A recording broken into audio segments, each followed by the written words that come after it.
Have you ever wanted something so badly that you were willing to risk everything for it?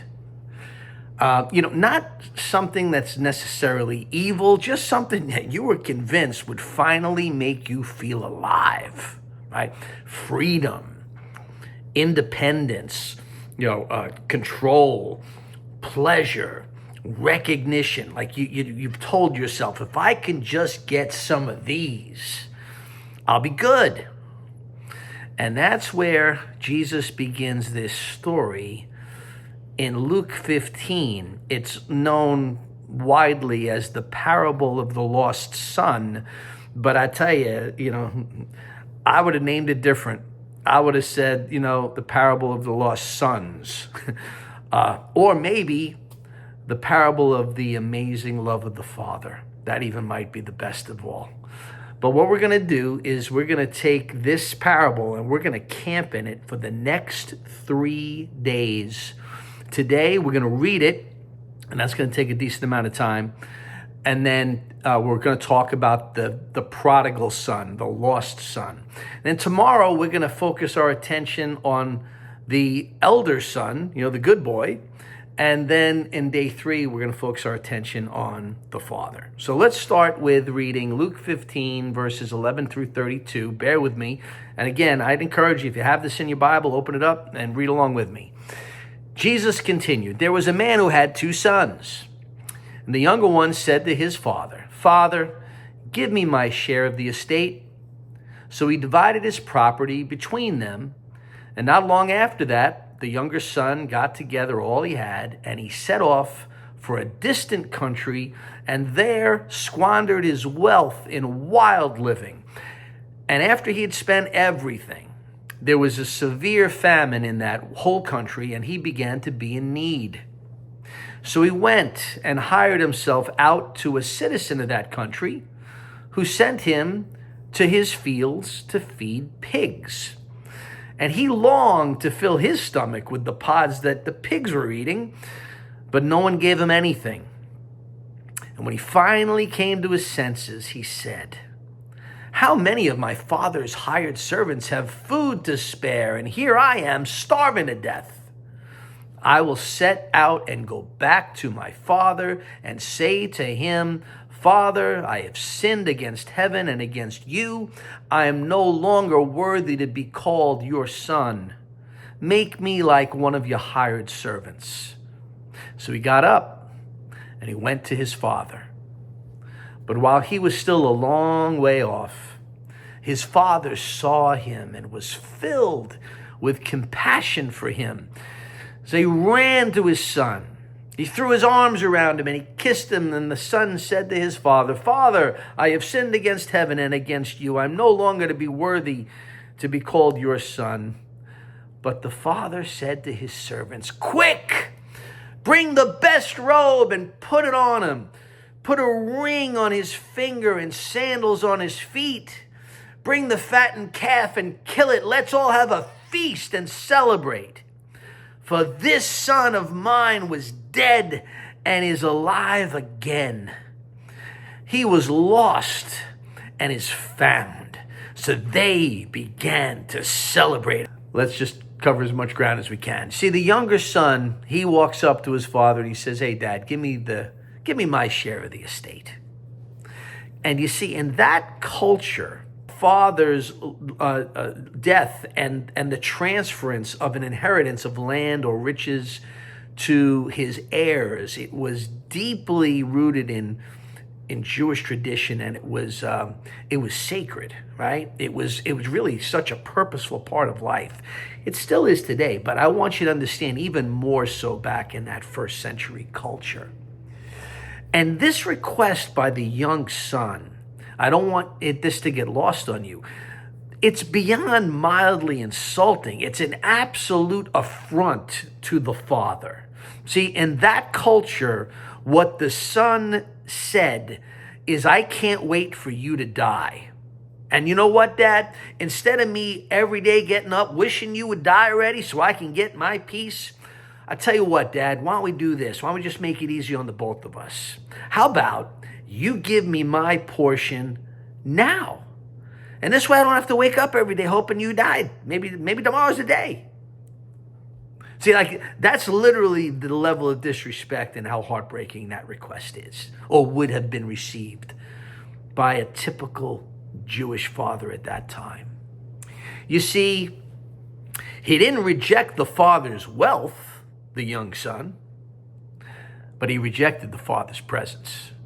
He loved the things that the father could provide for him, but he didn't want the father.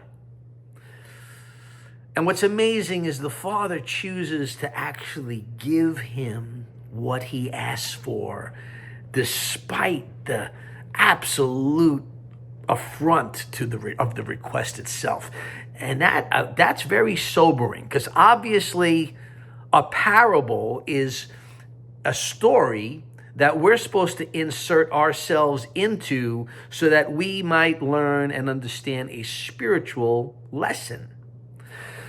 So this is a pretty sobering thing. I want you to think about it in a sober way. You see, sometimes God allows us to chase the things that we think will make us whole, even when he knows they're dead ends. And in fact, even though he knows sometimes they're actually going to wound us. So the younger son gets the request granted by the father. And you know, what's the first thing that the young son does? This is what's interesting.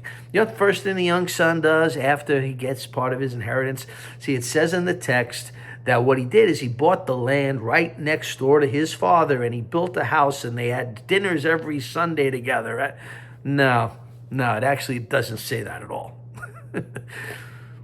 It says that when the son got the inheritance, the first thing he did was create as much distance and separation as he could have from his family, from his father.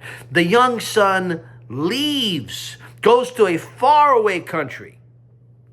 He spends, he indulges, he wastes. And then, as we all understand in life, the bill comes in, right? Like the money runs out. And as you can well imagine, once the money runs out, so do the friends. And then a famine hits. And we fast forward through the story because we don't have time to go through every level of this, but he ends up getting a job, like the most menial job. He's like feeding pigs, but God hasn't humbled him quite enough yet to garner his attention. So this is like the lowest possible humiliation for a Jewish man if you understand the role of pork in the Jewish diet and how pigs were like considered really unclean, not because they rolled around in mud, but because they were understood to be a defiled animal. You couldn't eat pork, as you may know from Jewish customs. I want you to see the word picture. God chose the parable chooses to put the young son with the pigs. But he's not just with the pigs, the dirtiest form of animals. He's with the pigs as a pig. But in the food chain of importance, the pigs are way ahead of him, because it says in the text that he's so hungry that he starts looking at the pods. He starts looking at the food the pigs get to eat, and he starts thinking, man, it looks pretty good. I wish I could put some of those pods in my belly. So I want you to understand the scene. So what happens is he gets to feed the pigs, and then the pigs get their fill of the pods, these defiled animals. And then like the pigs, when they're full and they've had their fill, there's like, remnants, like the spit and the half-eaten pods that are kind of in the dirt, in the mud. What the young son gets to do is he gets to gather the leftovers. And that's what he gets to eat. You getting the picture? And I want you to understand the spiritual implications of this story. We ain't just talking about pigs and hunger and pods. We're talking about spiritual realities that this represents. You see, what I really love in this section, and it's one of the most powerful parts, and you know what? We're going to end this video early and we're going to pick it up tomorrow, just because the text took a lot of the time. But here's the thing I want you to think about, and then we'll leave it there for today. It says in the text, when he came to his senses. And that phrase in the text, it's, because here's the thing I want you to think about. It's one thing to find yourself in a situation that is not a good situation, right? It's another thing to choose by choice to put yourself in such a horrible situation and to settle in the pig pen of your decisions and stay there. You talk about shame, talk about looking in the mirror and despising the reflection that comes back at you, and you look around and you see people and you think, why would they stay in that status? Why wouldn't they just kind of pick themselves up, clean themselves up out of the pig pen and move on?